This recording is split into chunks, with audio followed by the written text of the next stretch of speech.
হঠাৎ করে বন্যা এলে দোষ আওয়ামী লীগের।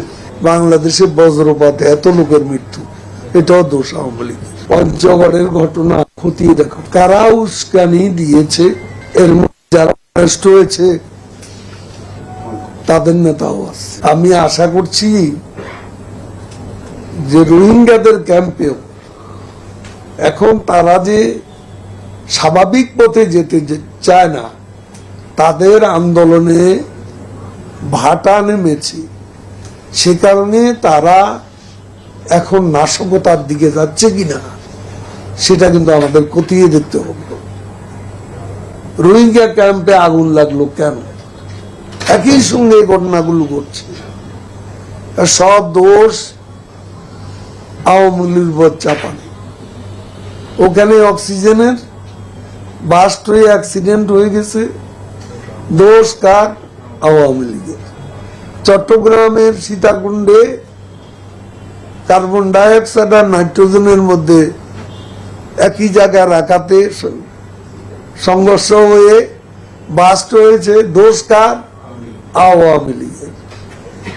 এখন আমার কাছে মনে হচ্ছে মির্জা ফখরুল যেভাবে বলছেন তাতে মনে হয় বাংলাদেশে এই মুহূর্তে খুব বেশি গরম পড়লে বলবে দোষ আওয়ামী লীগের, খুব বেশি শীত হলে হঠাৎ দোষ আওয়ামী লীগের, হঠাৎ করে বন্যা এলে দোষ আওয়ামী লীগের।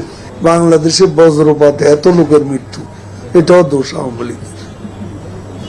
এটা বিএনপি বলতে পারে, বিএনপির মুখে কোনো কিছু বাধে না। সরকার ক্ষমতা আছে আত্মহত্যা করার জন্য? সরকার তো দেশে শান্তি চাইবে ক্ষমতা থাকার জন্য। সরকার কেন গোলমাল লাগাবে? গোলমাল তো লাগাচ্ছে তারা ক্ষমতা যাওয়ার জন্য, ক্ষমতা থাকার জন্য গোলমাল কেউ করে না। ক্ষমতা থাকার জন্য শান্তিপূর্ণ একটা পরিবেশ সবাই চায়, যে গভর্নমেন্টই ক্ষমতা। ঠিক আছে, থ্যাংক ইউ। একটা বিষয় জানতে চাই, আপনার মিনিস্ট্রির ব্যাপারে সম্প্রতি মোটরসাইকেল নীতিমালা নিয়ে ব্যাপক আলোচনা হচ্ছে, এটা লিমিট নিয়ে আলোচনা হচ্ছে। যারা মোটরসাইকেলের সঙ্গে সংশ্লিষ্ট তারা বলছে এটা অবাস্তব এবং অদক্ষ লোকরা এই নীতিমালার সঙ্গে যুক্ত। আপনি মন্ত্রী, এই যে মোটরসাইকেলের যে 30 কিলোমিটারের গতিসীমা, তারপর মহাসড়কে কিভাবে চলবে, এটা নিয়ে আপনি জানেন কিনা? আপনার এটা এখনো আমার টেবিলে আসে। নীতিমালা একটা ড্রাফট করলেই যে এটা ফাইনাল, এটা মনে করার কোন কারণ আমার টেবিলে এখনো আসেনি। আমি এটা দেখবো। আমরা জনগণের সঙ্গে আছি, জনগণের মনের ভাষা।